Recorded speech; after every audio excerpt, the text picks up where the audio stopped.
Okay, let's get started.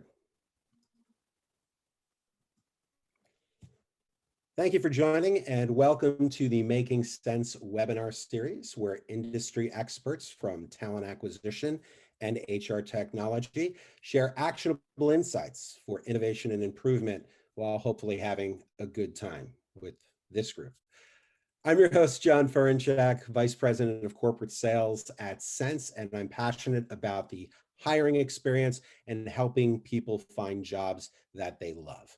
On our agenda today, leading off, we will have panelist introductions with an audience participation poll, followed by what hopes to be a lively discussion, during which our marketing lead, Laura, will be collecting questions from the audience in the Zoom chat for panelists to then address in the audience Q&A section. Then closing remarks, an overview of Sense technology, and a brief closing short survey. Today, we will dive into redefining the candidate experience for a post-COVID world. COVID-19 has brought tremendous disruption to the economy, to companies, and to the job search experience overall. As we move towards a reopening, we'd like to explore what we learned and how we can innovate and improve in 2021. Our panelists today come from diverse backgrounds and experience, which reflect our audience, providing an inclusive experience for all of our guests. I'll now turn it over to each of the panelists, specifically beginning with Jared, to introduce themselves, their background, and as a gift for the audience, share with you any new hobby that they might have picked up over the last year, or any favorite binge watch or book that they absolutely loved. So with that, let's turn it over to Jared. Well, thank you, John. Thank you all for joining us today. I'm really excited to be here.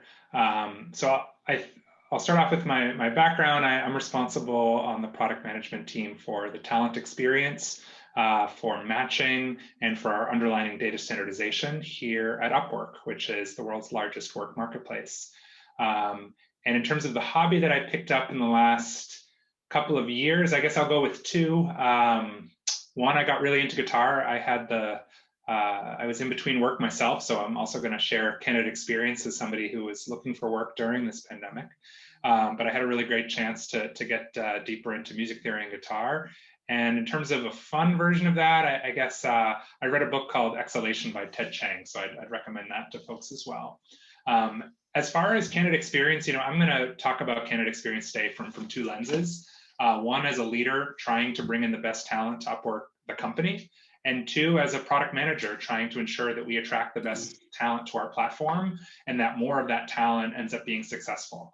And I feel a lot of the same practices apply to both. The difference between the internal and the product case is that, if you interview for Upwork, the company, most likely we won't get to work together in the near future if that opportunity doesn't play out. However, for Upwork, the product, we really do want to give everyone a chance to find projects and companies to work with, even if they start off small. And to that end, a big part of our candidate experience is helping to set them up for success. And how do they create their portfolio? How do they create their profile? What are the jobs that match their skills and experience? How do they submit their job application, including what should they even charge? So that's a broader view of candidate experience than many of you may have on the corporate side. However, I think it can be instructive for all of us, because if you think of your own apply flow and of your recruiters, you also want to convert the best talent to submit applications, and you want to find the best opportunities for that talent, even if it's not for the job to which they applied. So I'm excited to chat more today about both the lessons I've learned on the product side and at the company side for really helping companies like you all to hire the best people while creating a great experience for candidates in the process. So thanks again for the chance to chat with you today. Great to have you, Jared. And as a client of Upwork, love the platform. Thanks again. We'll move over to Ed. Hi, I'm Ed Nathanson. I am the VP of Talent and Talent Branding at a very cool new company in biotech called EQRX. We're based out of Championship Town, which you might know as Massachusetts. And sorry, I couldn't resist, John. But our company's mission is very simple. We want to make medicine, affordable medicine for patients who need it.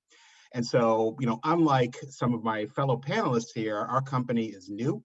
We had large, aggressive hiring goals, fast hiring goals, and with a brand new company in the market with no kind of brand awareness around it because we were so new and such a new, different mission in the pharmaceutical biotech space. So if we look here first, I'm going to talk a lot about that lens of coming to it and why candidate experience for us is, and I say, the biggest difference maker that we could have, particularly as a new company in the pharma biotech landscape. So if you think about, all things being equal, the thing, if you go through in your own experiences in interviewing, the thing that often differentiates a company, once all things being equal, you've interviewed them, is the candidate experience. And I say, outside of marriage and children, there's no more important, no more emotional, more impactful decision in your life than your career. Think about it. It's the first or second question you ask. What do you do, right, when you meet somebody? So that is a really critical thing that I and the team I work with take really seriously. So for example, what you're seeing here is we have a come as QR policy for our interviews. We had this in place, both in person, where we didn't want to meet your wardrobe, we wanted to meet you, right? And we were saying that to candidates ahead of time and to make them feel comfortable. And again, we talk about BU at EQ, we want to meet you. But this is something as we move to virtual that we started to send with every panel interview we do in Zoom, that candidates get this kind of information, come as you are, FAQ about virtual things and everything from like, what if my dogs are barking? So when do I hear back? But if we move to the next slide, John, here, I'd also just quickly, before we get into conversation, again, with the candidate experience, we are very much a culture driven on the individual versus the collective. To do something as bold and disruptive as we want to do, and what we're trying to do, we need diversity of thought. We need diversity of experiences. And we talk about BU and EQ till we're blue in the face because we mean it. We are looking for individuals and we don't want people to fit in, just the opposite. We want them to come and bring everything they are. And so part of that emotional journey I referenced is, how do we get them from now I've interviewed to now I'm waiting to hear from you? And what you're about to see is what we send to every person who goes through a panel interview.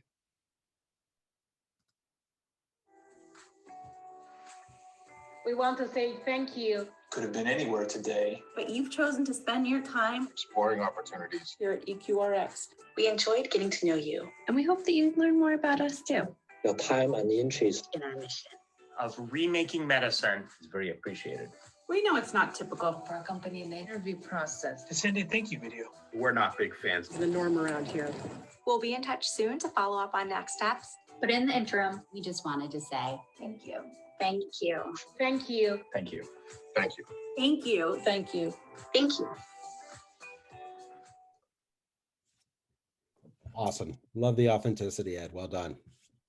So now I'm mad you made me go after Ed. Well, somebody's got a bad cleanup, and it's definitely right. So my name is Melissa Thompson, and I am the SVP of Talent Acquisition at Nielsen. And we are, in a lot of ways, the opposite of EQRX because we're a nearly 100-year-old company, and we've done things the same way for a long time. I started at Nielsen in January of last year, and a very interesting time to start in a new job. And I found that the candidate experience was not top of mind across our organization. And so as I began to understand what we were doing and where we had opportunities to improve, one of the things that I put into place is Net Promoter Score. And this just shows you how Net Promoter Score is designed. It's percent of promoters minus percent of detractors. And we use it to understand both the candidate experience. Any candidate that comes on site for a final interview is sent this one question: based on your experience, how likely are you to recommend us? And then they have an open box, but they are not allowed to write War and Peace. There's actually a 1,000-character limit on the open box. And we find it's really very, very helpful in terms of getting to hear how the recruiters are doing in the market, how candidates are feeling about the virtual experience. And it allows us to intervene if something is going wrong with a hiring manager or a recruiter. So we actually pull the data together on a quarterly basis and identify what are the things that we're going to actually focus on improving. So it's one of my favorite metrics. I'm a metrics nerd, and it's one of the things that I use to really understand how candidates are feeling and how we can continuously improve their experience. Great. Thank you for sharing. Melissa, if you were a primetime show, I'm sure you would have a tremendous Nielsen rating. Thank you. I'm going to So no one said, I mean, Ed didn't say his thing, but I'm going to say my thing, which is. Oh, yes. Ed didn't say his thing. We'll ask him back. Go ahead. All good. Now I get to lead. I am, in my downtime, I read more than my fair share of romance novels. I read mystery as well, but and so when the pandemic hit, I knew that the Bridgerton series was supposed to be coming to Netflix. And I literally haunted the Netflix site until I found when it was coming out. And when it came out, I watched the entire series over a 2-day time frame. So Bridgerton is my binge, and I've read all the books as well. Amazing. The Bridgerton lockdown. Right? Absolutely. You've covered it all. Ed, let's go back to you. I completely forgot. My bad. So I have two things. One is, if you are not watching The Boys on Amazon Prime, stop what you are doing after this webinar, of course, and go watch it immediately. And then second is, I have 2 teenage kids, and if any of you have teenagers, know that they don't want to hang out with mom and dad too much, but I found a way to do it. We started a YouTube channel where we review snacks from around the world called Family Snack Reviews. Fantastic. Thank you both for sharing. For myself, just to bring it home, it was discovering the joys of nature and getting out on a bike and trail riding by the railroad tracks that I have near my home, which I did almost every day during the epidemic. And I did, I guess, go deep into the crates and finally got around to seeing True Detective season 1 on HBO, which was magnificent. If you haven't seen it, the McConaughey experience is always one to entertain. Very cool. So I'll stop sharing my screen now. As you've learned more about who the panelist participants are, we'd like to know a little bit more about our audience and begin today with a poll. Your opinion matters, and we'd like to address it. So I'm going to stop sharing and have Lauren share the poll with the audience. The intro to this poll, and if you could take the next 30 seconds, what has had the greatest impact on the candidate experience, in your opinion, over the last year? Is it social distance and disconnect with company cultures?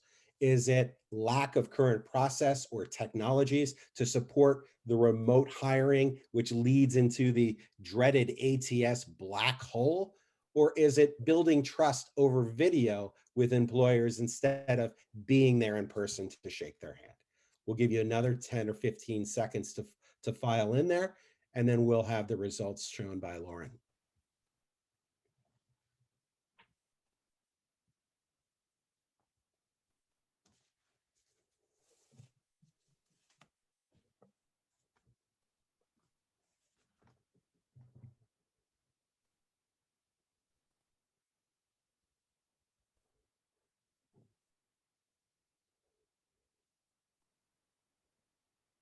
All right, let's look at this. It's pretty close. It's the building the trust, though, over video. Mm-hmm. Interesting. Any thoughts on that, panelists? It's, that's the big thing, is the human element, right? And it's, as human beings, we like to be in front of someone. Although I do think, my mindset has grown to embrace video more, particularly even as the world goes, quote unquote, back to normal. There's a lot of advantages. And I think this experiment we've all lived through this past year or so has really gotten people more used to it than they might have been just a year and a half ago this time. I found it interesting that no one said anything about the ATS black hole, because one of the things that we've all seen is the volume of people that are applying, whether it's Upwork or a company like mine or Ed's, has been exponential. So the recruiters are having a hard time keeping up. So I know people are falling into that black hole. So we're really giving thought to, how do we make sure everyone gets a response? Even if the response is no, some response is important. I agree with that. Jared, anything else to bring us home? I completely agree. It's always been a challenge to build trust from afar, whether you're a candidate or an employee that isn't in the sort of the main office. But I hope that this last year has given us all, to your point, Ed, this opportunity to empathize with sort of being on the edges, because we're all kind of equal at this point. And I hope that leads not just for candidate experience, but for companies as a whole to just recognize how we can be more inclusive to distributed teams. Yeah, agreed. So to kick off the panel conversation into the discussion, I'd like to first take a pivot and take a look back over the last year. The pandemic really impacted the workforce in so many ways. As you mentioned, the slowing or the reduction in force, the emotional well-being of job seekers and workers, including increased health risk from the virus. The reduction in recruiting staff meant obviously doing more with less, and then the candidate unwillingness to leave their current company or their job to explore due to potential economic risks. And I'd like to begin, with Melissa. How did the pandemic specifically impact your company hiring and recruitment overall? I know you touched on it, but please expand. Yeah, so March 13th, we shut down 97% of jobs. We went from more than 700 jobs open to 15. Yeah.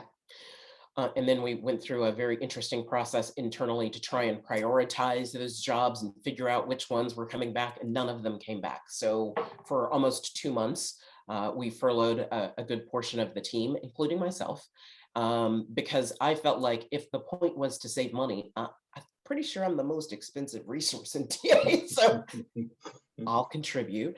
And as we got to May, June, we started having people come back. And it's been interesting because the trajectory through the end of the year was, chugging along quietly and not a whole lot of volume. And then we got into 2021. It's like someone opened the candy store.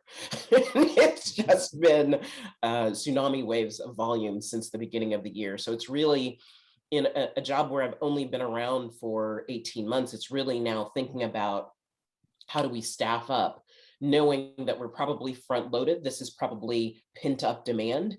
How do we staff up? How do we address this? And how do we manage the candidate experience when we're on what I will refer to as a legacy ATS? So we know that the apply is a little bit crunchy. How can we make the rest of the experience more frictionless? So one of the things we pivoted to was including an interview assessment tool at the top of the funnel and making it easier for the candidate to, in their own time, answer the questions that we needed in order to screen them in or out.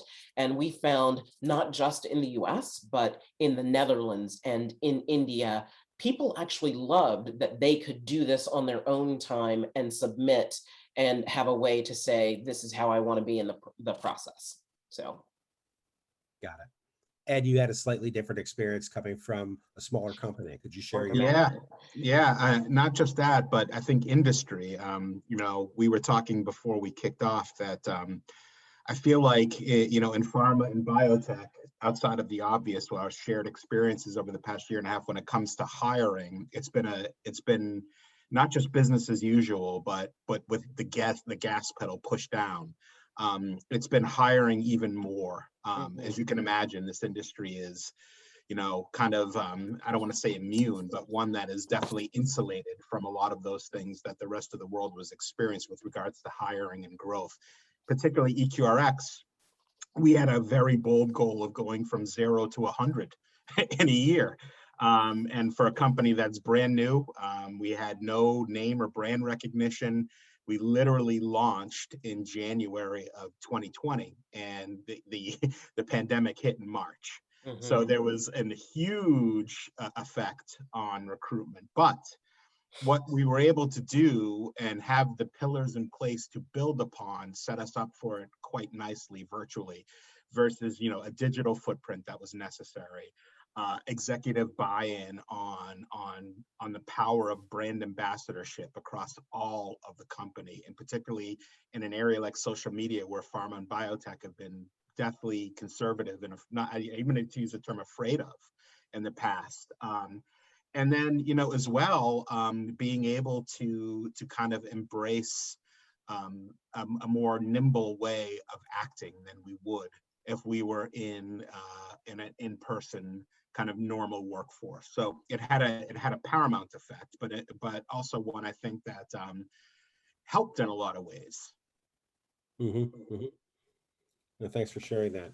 On the impact on candidate experience, Jared, how did that, how did that feel from the Upwork perspective? And were there any specific examples that you learned from either the candidates themselves or applicants that might have been informative in that? I mean, I think the biggest difference ended up being the flexibility, which could both speed up the process and give us a chance to try new things or talk to more people. So, Upwork as a company has always had a significant portion of our talent distributed around the world. But prior to the pandemic, we weren't remote first. Personally, I wasn't at Upwork prior to this, so I can't speak to the before and afters. But what I can do is compare Upwork to kind of previous environments where I worked and speak generally. And I think that as a company, it's much easier to say schedule interviews when people don't need to be in the same office, and when it's acceptable to have a gap of 30 minutes or 2 hours between the sessions. It's also much easier to add on additional interviews or be more exploratory when you're not asking for someone to commit to a site visit, or when there's somebody who you'd really like to provide feedback is only available on a different day than all the other people. And as someone who was job seeking during some of this time, that flexibility is also what I appreciated the most. I was able to really expand my search. I was able to get meetings with a wide array of people because there just wasn't, there was both more availability in their days and geography just didn't play a role. So the nugget I'd suggest to take away from this is that, it presents a chance to really try new things and to connect with more people, because when you're not limited to synchronous in-person time, it's just a really good time to consider different processes and being more open-minded. Did you feel, that's interesting that you mentioned that, because again, you were living through this. Did you feel like you had more ownership of your job search and using your connections that you built to just explore what's possible, even if there wasn't a role posted?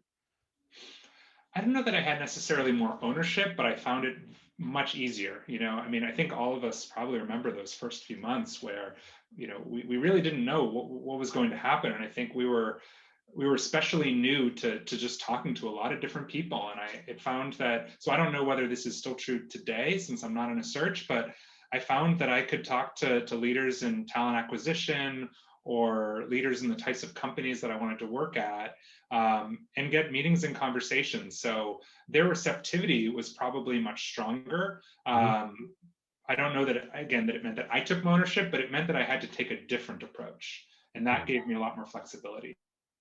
And Melissa, you mentioned that you were furloughed for a time. I'm curious, during that time frame, how were you thinking about the candidate experience? Was it coming up in your mind that you had the space to kind of give it some thought and what changes you wanted to make? Was there thought process to that? Absolutely. So I don't know if people secret shop their own site, but you should. And that's one of the things that I did was I secret shopped the different regions and tried to see how different the experience was from place to place. And then I went looking for, where do candidates find information about us? Because again, we're, this well-known brand, and yet people are like, so why do you hire data scientists, or why do you need so many engineers? And so really starting to understand how we begin to tell the why Nielsen story and serving that back to candidates in a way that is very consumable. Interesting. Yeah. And going back to Jared for a second, because of the uncertainty, because of the reduction in force, because of the roles were taken down, because people were put on quote pause in a lot of different areas, did you feel that from an Upwork perspective, do you think companies started to shift more towards renting skills for short time frames with contract workers than ever before, or was this an opportunity for sure? I mean, the world changed. The physical walls, they became virtual walls. The biggest pushback that we used to get from larger companies in particular is they didn't want to hire remotely. But when the pandemic started, everyone went remote, and the thought became, well, if I'm going to be on Zoom with my team, I'm going to have the best possible team for what I need to do now and in the future. So companies are still a bit more gun shy about the renting part. They continue to like long-term relationships, but it's the flexibility piece that's key. So, you can take an example. There's a large professional service firm that we've been working with for a long time.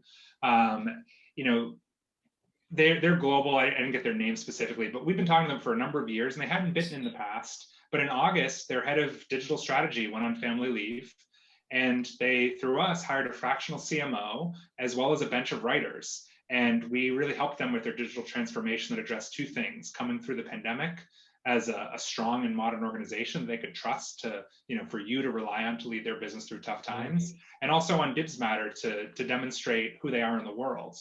Now, once their FTE was coming back, they've decided to keep that freelancer team in the mix as part of their longer term strategy, because their overall strategy about how they do work has actually changed. So I don't think it's so much about renting. I think it's about this evolving relationship. Another way to put this is, in the past, a lot of what people used companies like Upwork for was to help me get through today. But I think that's really changed with an openness to remote work. Now they're there to stay, and for these folks to be part of their future. That's a great story to tell as well, and it's obviously coming to life very strongly and increasing more and more. Ed, from a technology perspective, which role or what roles did technology play in your experience with the candidate experience? And I know, as one of the kings of branding that I know, I'm sure you're happy to share. Yes. Well, thank you for saying that. I think first off, we've adopted non-traditional tools that other places might not be thinking about. For example, an email marketing tool, where we've created beautiful content templated to specific roles, departments in our company for pre and post interview information dumps, but in a way where they're getting it personalized. So we embed personalized videos, welcoming them to our process, from our chief people officer, for example, as they get to these things, to the FAQ that you saw earlier, to podcasts that we link them to, and to all about awareness and understanding that they might not get as a startup. And if you've ever been in a startup, we really can't talk publicly about all of the juicy stuff that they want to know, right? It's not on our website, all of those things. So this is a great way for them to give them some insight into that experience. But beyond that, we also use, obviously, video throughout the process beyond Zoom. So, whether it's welcome, you saw the thank you video we did earlier, all of those things. We survey everyone we talk to, not everyone who applies, but everyone we talk to after the process. And then we go over that as a team and go over those details and share them with our executive team as well. We use podcasts to share the information about who we are and what we do with candidates throughout the process. This is just a little, I don't want to give away the whole, the whole kitchen sink here, but there's a lot we use with technology, and in not a lot of traditional ways. Melissa, anything? John, I don't know if you noticed, but he started talking, I started taking notes. So I'm also attending the webinar. I was like, oh, really? Okay. Good sign. Anything to add, Melissa, to that? So the big change for us was using HireVue at the top of the funnel. We are a little bit constrained on budget for this year. So we're thinking there are some things that we want to add to our toolbox as we get into the back half of the year. And actually, this recent surge that we've had in Rex has had the business say, hey, Melissa, what do you need? I was like, I'm so glad you asked. And one of the other things that I want to add between now and the end of Q2 is video job descriptions, where the hiring manager just adds that this is why you should apply to my job, because when I've used that in the past, it's a game changer. So that's one of the things we're looking at adding soon. Wonderful. Wonderful to hear. Thank you for sharing. We've come to the halftime portion of our program. So we're about midway through the webinar. At this time, I'd love to turn it over to Lauren for our second poll. This one, again, audience participation, a little fun. We've got to add it in.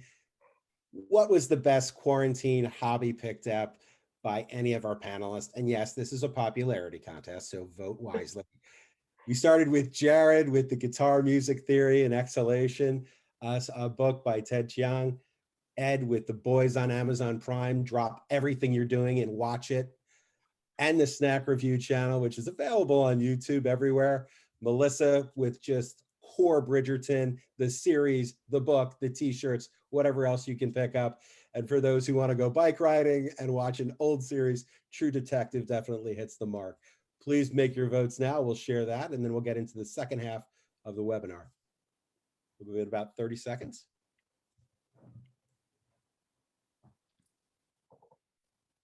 And I'm sure we could have an entire webinar about Ed's choices in full.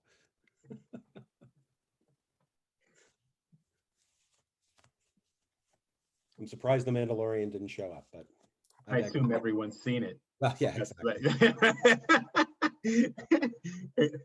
Look Oh, at and a that. very close vote, Melissa with the squeak bot. Oh! Oh no! Our Yes. small margin. Oh, that was excellent. Thank you for those who voted. I greatly appreciate it. Let's move on to the second half. In terms of where we take this moving forward, how can we be successful in 2021? So with that in mind, Melissa, what's the biggest challenge now that you're still facing regarding candidate experience as we're looking at the remainder of 2021? So one of the biggies is I'm teaching my hiring managers that talent acquisition is a team sport. So they have got to be involved in the process, and we have some training that we're doing with them that both helps them think about how to be more engaged through the entire process, but also how can they think about inclusive interviewing? How can they think about how they manage the debrief sessions so that they're not having halo effect or holding one level of diversity more accountable or for different things than other people. So really getting my hiring managers on side and getting them trained up on inclusive interviewing is a big portion of what we're going to do to help the candidate experience this year. And how's that going so far? Early days? It is early days. We have engaged an external partner to help us develop and deliver the training. And the recruiters in the interim have in their toolkit some things to help hiring managers really think about how they're working through this process. And there's a change management piece to get recruiters to understand this is not Burger King. This is much more like Ruth's Chris, right? So I don't want you to say, can I take your order, please? I want you to say, we filled this job before. Here's what we learned the last time. Here's the kind of candidates that were in the process. How can we start from what we already know? So it's going well, but miles to go before we sleep. Yes, yes. Ed, turning over to you for innovation. What types of strategies are you implementing right now so that you can ensure the candidate experience and the journey is much more fulfilling now that we're moving forward out of, hopefully, opening up out of this epidemic? Yeah, first of all, Melissa, you just made me very hungry. I want a burger and a steak now after listening to you talk about that. So first of all, I believe everything we do going forward that I've already talked about needs to be amplified to the nth degree, because now the playing field is getting more leveled, as some companies weren't as enabled virtually, right, to do what they've been doing and be able to, and again, in our industry, talent has lots of options. And so it's making it even more human. Human is the difference. So yeah, we're getting a lot of applicants. Yeah, we're talking to a lot of people. But each one of them, we have very, systematic ways in place of making sure that contact happens, and contact that doesn't come from a machine, right? I always say I'd much rather human than fast, is what I talk about all the time. And that is going to make the difference. So, even, we have a policy of like, how do we tell people they didn't get the job? That can't be an email. Right? If they came and spent the time to talk to us, then they're getting a conversation, right? And so it's other things. It's things like, what are we going to do to continue their brand journey? That's the consistency of the brand journey from, I think I'm buying this if I come in and I meet with you, and it's exactly what I thought I was buying when I'm talking to you. And so it's things like taking the come as QR to the next level, the BU at EQ, how we talk about our mission, our purpose, our values. And it's a really big, bold mission, and getting people to it. I'll tell you one of the things that we are doing is we've also, in the effort of BU at EQ, we're changing how we interview. We literally are putting in everyone's scorecard personal questions to get to know the person that has nothing to do with their resume, nothing to do with their background, but questions that are designed to say, who is John? right? And what's John like? What does John like to do? What makes John happy, right? And these are things that we're trying to do to programatize, to make, again, these things seem more, again, you said be me. Do you really care? Right. As I'm going through, yeah, I do care. And I'm seeing this over and over and over again. And again, this doesn't stop at the candidate experience. To me, does not stop at you got the job or you didn't get the job. It's then on onboarding, right? That brain journey has to continue, right? All right, I thought I'm getting this, I got this, and I totally got what I wanted, right? And I'm purchased exactly what I wanted. And that starts from onboarding through experience and all of those things. So the cool part of being at such an early stage company is there's no legacy. There's no way of how it's always been done. That's why I'm always kind of attracted to these kind of situations, because you get to build it from the beginning and put the right stuff in place. Yeah. You bring up the human part of it, right? And what we often fail to do is to double check and see how that experience felt, right? And Melissa added a wonderful slide about NPS earlier on.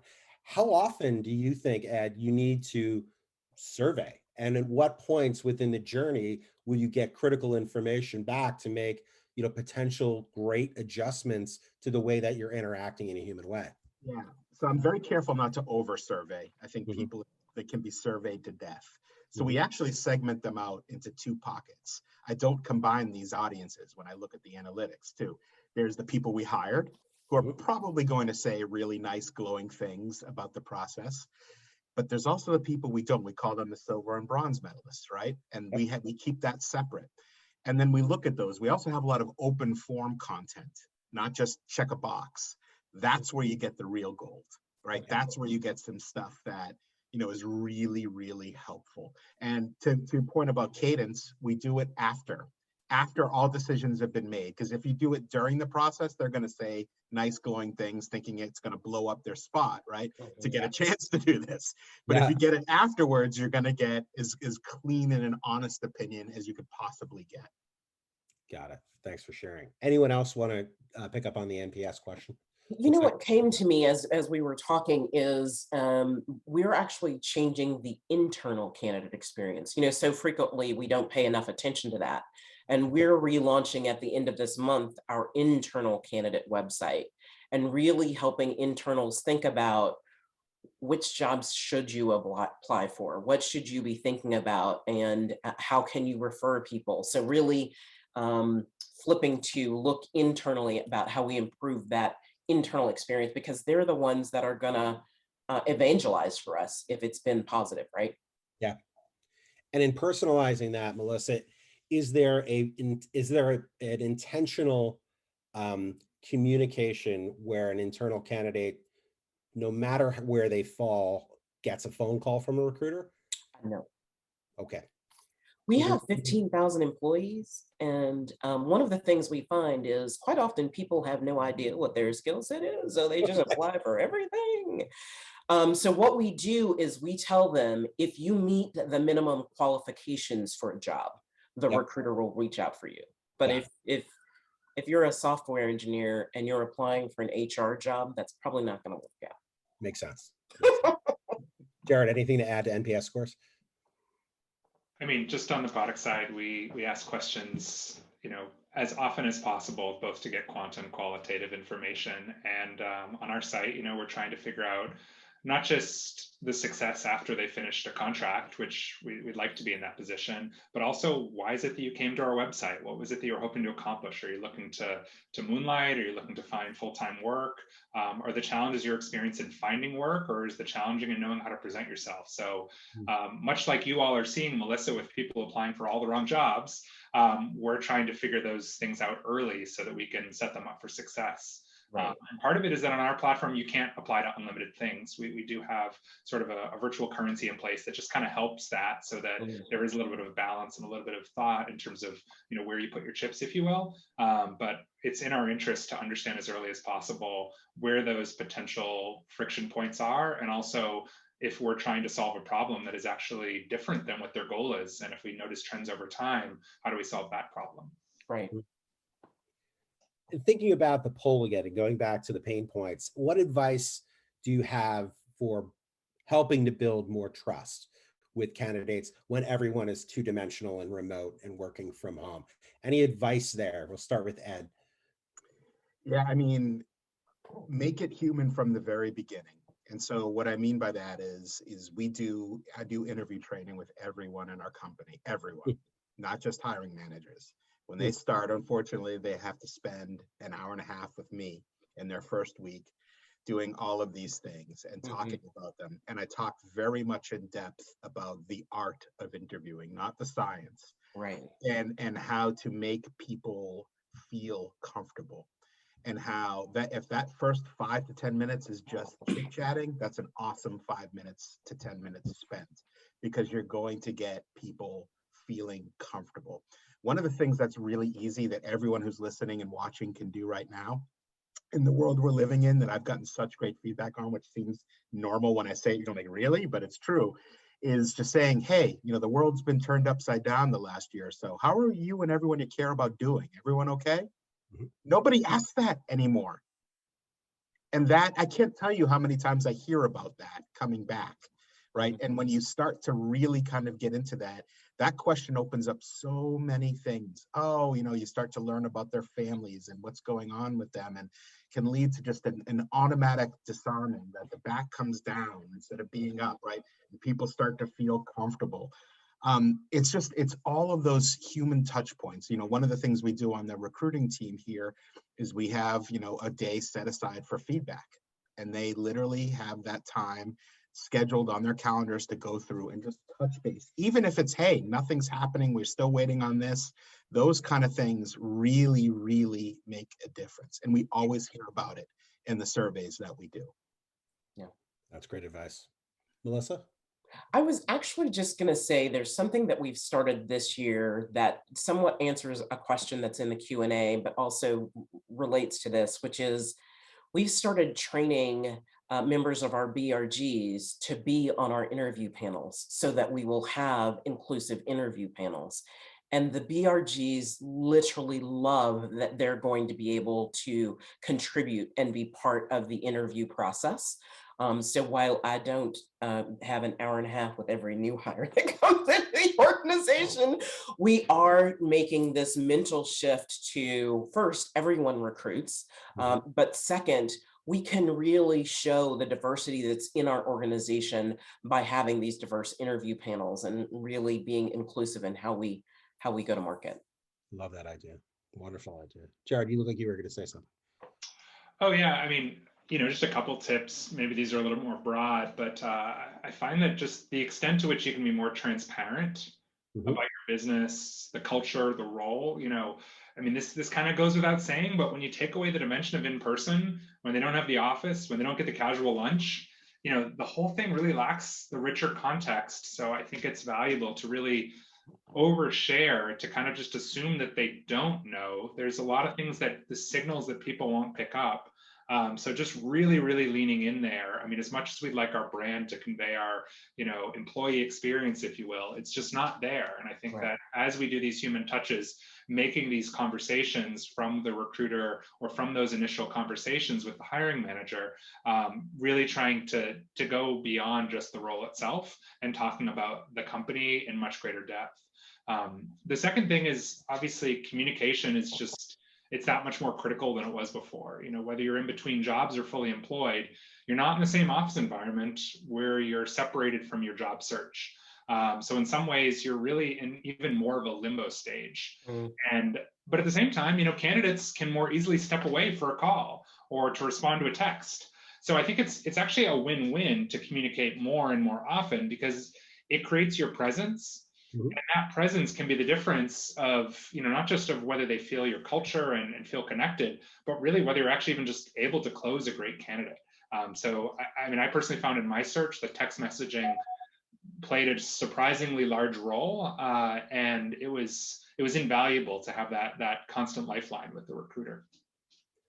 That's a great point. I think what I'm hearing from this group is authenticity. Making sure that you're doing everything you can to, with intent, be more personable and to be more human. And that just comes across as so much of a better experience from the candidate side. Now, that being said, when you're someone like Melissa and you're hiring thousands of candidates, it becomes a little bit more difficult, right? So perhaps automation, but personalized automation, that they feel that they're being heard and not evaporating into that black hole, becomes even more and more important as we start to scale up and ramp up hiring on the back end. We're going to have to balance, because you only have a number of hours in the day and a number of recruiters to be able to make these calls. You might have to do a balance there, but still focus on what that feels like. Right. Am I right? Right, for sure. That said, how are we all measuring success and efficiency of the process? Because our leadership needs to know how we're doing and what's important for your business stakeholders to heal. We'll start with Melissa, and you're being inclusive of those stakeholders, obviously, with your new processes, but I'd love to hear how that measurement of success is going.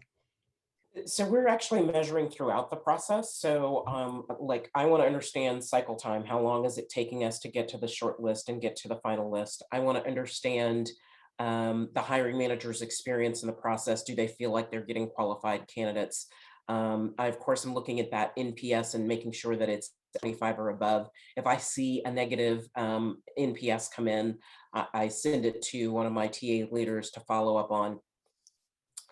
At the same time, the core of our job is hiring people. So I just want to make sure that we are being successful in making those hires. And in the cases where we're not, that myself and the other TA leaders are intervening where we can to make sure that that's happening. Because if a role is aging and getting older and older, the candidate experience in that has got to be horrible. So how do we make sure that we're intervening early enough to make the course correction and get that job filled? Ed, anything to add? You're on mute.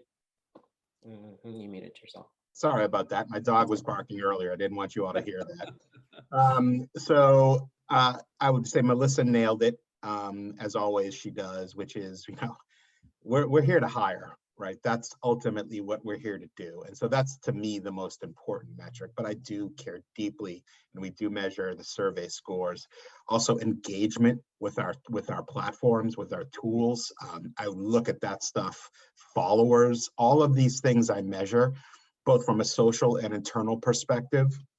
But I'm going to just say something that might be unpopular with some people listening and maybe even some fellow panelists, is I think we've overanalyzed to death and over metric to death a people process. And people are not, as much as you want to measure people and put them in a box, you cannot. And I've been around long enough to know that when you think you can control people and outcomes, that's when you learn you're wrong, right? And people are all different. People are all special. People are all unique. They have their own backgrounds. Different hiring managers hire different ways. Different companies hire different ways. So things like time to fill means zero to me, right? All of these things, it's an antiquated, I think, of way of looking at recruiting, when it's more of and as I said earlier, I think it's become more of an art than a science. And I think the best ones I've ever known are artists versus scientists in the recruiting field. Got it. Jared, anything else to bring us home there? Well, I look at all these things in terms of the clients on our platform, and obviously our TA team has similar metrics internally. The one difference on the product side for Marketplace, especially for us, is we're also looking to be that support for our candidates, for the job seekers. So in addition to those metrics about placements, we're equally concerned with the award rate, with the win rate, if you will, of the people that are applying.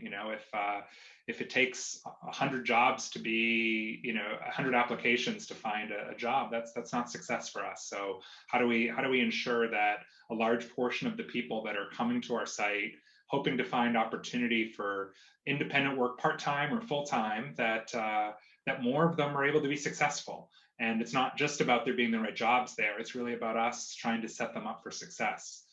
So I spend a lot of time thinking about that part of the candidate experience, and yeah, the more effective we are there, I think that raises all ships. That creates better people for companies. It creates more diversity. It helps us to, pair people not just on what they did in the past, but on the skills and the experience they bring to the table. So that's the big metric that we're paying attention to as well.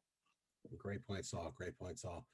In checking the Q&A feed, I think, Melissa, you already touched on the first question that was in there, in making sure that it's an inclusionary experience from a candidate side. And then there is also a lot of love for you in the second question, which was more of a comment to you, Melissa. So I think I just share that. Okay, well, interestingly, I work with both of those people at Citrix, so I heart them back. So in closing down the discussion, I'd first like to thank each of our panelists for sharing their unique insights and perspectives. And I'd like to ask them finally to wrap up with one recommended call to action to redefine the candidate experience in 2021. Melissa, we'll start with you. I'm really going to be looking this year at what is the candidate journey, what's the experience from the candidate side by region, and really mapping it out so we can identify where are those places where there's huge friction and how can we begin to impact those. Right. Excellent. Ed? Be consistent. Walk the walk. You can't talk it and not back it up. Yeah. Wonderful. And Jared? Be transparent, over communicate, be honest, be authentic, all those things that you've said. And also, if you have been hiring remote talent over this year, things are going to change when folks go back to the office. So, really think about how to transform your workplace and the work practices to take advantage of these skills in this distributed team.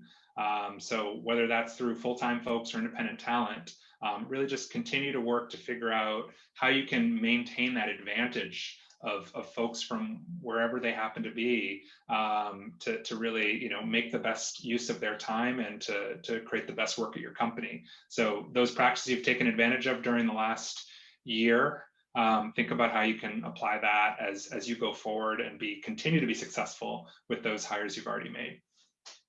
Great points, and thank you for sharing those. And I'm sure that the audience will have a lot of notes that they can action.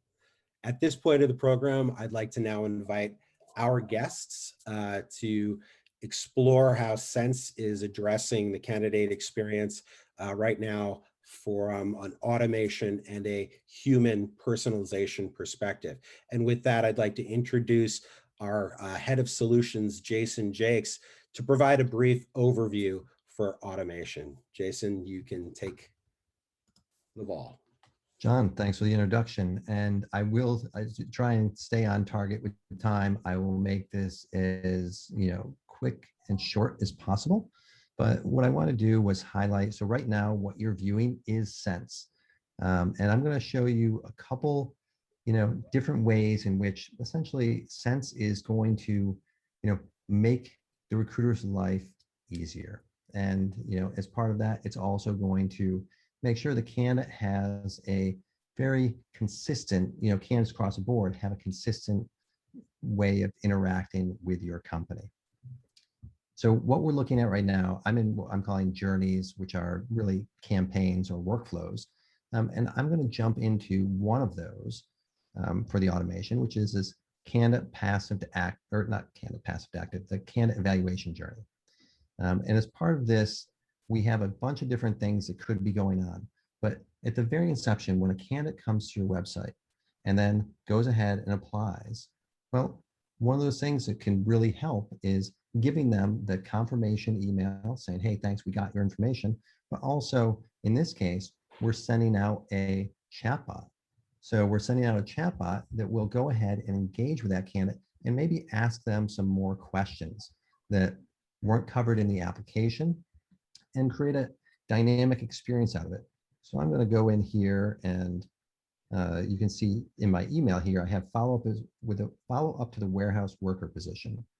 And as I get this, I can get this either via text and then have a whole conversation via text, or in this case, I'm having the conversation initiated via email, but over a web-based interface.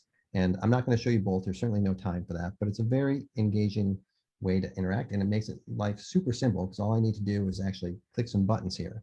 So let's get started. Will I wear a mask for COVID? Sure I will. Thanks for asking. And then it's going to come back and ask me a few more questions. I'm not going to go through this entire scenario here. Great. Are you able to stand on your feet for 8 hours? And eventually, it's going to go down, ask 5 or 6 questions, and then disposition. So that way, if you get 100 applications for a certain position, your recruiters aren't going to have to weed through all 100. Maybe you'll only have to weed through 40 of them because we dispositioned based on work authorization, location, transportation, ability to stand for 8 hours, whatever the case is. So that's one quick thing that can be going on and Sense can fully automate. Then, what's eventually going to happen is they're going to reach out, right? Or we're going to reach out with them after having scheduled something, and we're going to want to communicate via text. So in comes Sense text messaging, which sits, in this case, we're looking at Taleo, and it's sitting on top of any ATS or CRM for that matter for interaction. And I can also see I have 2 text messages waiting for me. Great. I can pop that open, see all my recent conversations, see my highlighted person here, Kiz Richardson, and see all my back and forth. And this back and forth is going to be a little more colorful than normal because we're once again trying to make life easy for everyone. Blue, direct message back and forth. Green, that was automation. That was sent on my behalf by Sense. And then anything that's purple, well, I reach out to a bunch of people at once, which very easily I can do. So I have my list in Taleo here, and I'm searching for maybe a warehouse position. I can quickly come over here. I can say new message, grab all the numbers from the screen, and I just grabbed everyone there. Add them all there. Oh, there's a landline in there. Let me remove that. Go ahead. Use a template. Talk about a new job opportunity, interview reminder, whatever the case is. And then I can also go ahead and schedule this to go out later if I want. So, automating the send whenever that happens. But the key is very simple, very easy to use, fully integrated with the ATS. And I'm going to close that right there. And the last thing is, it's not just a standard, oh, I got to cancel this send. But the other thing that's here is I can see all the automation. So when you're using Sense, you have potentially a bunch of automations happening to engage with people, whether that's re-engagement, drip campaigns, whether that's something where they're in the process of being evaluated. Maybe they have the higher start dates coming up, and they want to have these automations. I can see all those. I can see the future automations as well as any recent automations. So everything in one platform, super easy to see. And the other thing that can happen is maybe people don't make it all the way to the end. That's very typical. Not everyone makes it all the way to the end. So if I look down here, we also have automations that are data triggered. So in this case, we have a hiring manager rejected them. So in there, to make sure our brand stays, great in someone's mind, we're going to send some really nice soft letdowns. Be like, thanks for taking the time. Sometimes it just doesn't work out because of shift in priorities, more qualified candidates, but giving them leaving a good taste in their mouth, even though they didn't get the job, is one example. And then coming back, and I use that one only if they made it very little, not extremely far in the hiring process. Like if they made it far, that needs to be a phone call. But other things that can happen, we can have schedule an interview with a hiring manager. You can change the status of that candidate to that, and that can actually automatically fire off a communication. So I'm going to bring this back real quick. I can automatically fire off communication in my email. Going back up here where it says next steps with Blue Way. We're excited to tell you that we have had a chat with the hiring manager and they're ready to talk to you. So click here to go ahead and schedule your interview. So you have interview scheduling embedded within the Sense functionality. So we're just saving everyone time and effort, not having to go back and forth. So in this case, I'll look to next week, 10 a.m. looks great. I'll confirm it and away I go. And last thing, I realize we're at time. So last thing I will just point out that if you are using automation, it's important you have the analytics go along with it. And certainly Sense does in spades. We're tracking all that information, very delineated, and you can filter down on any of the fields we're synchronizing with the ATS or CRM. So on that note, I'm going to hand it back to you, John. Thanks for allowing me to kind of show and tell a little bit. Wonderful. Thank you, Jason. And thank you to those who spent this last hour with us. Lauren is going to pop up a quick final poll for us before we leave.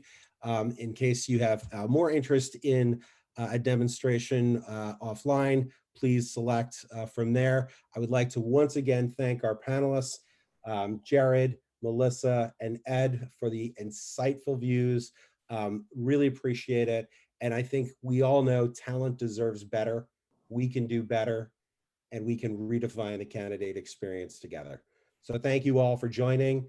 It's been a pleasure and my treat. Stay safe, stay healthy, and we'll see you next time on Making Sense. Excellent. Thanks. Bye, folks.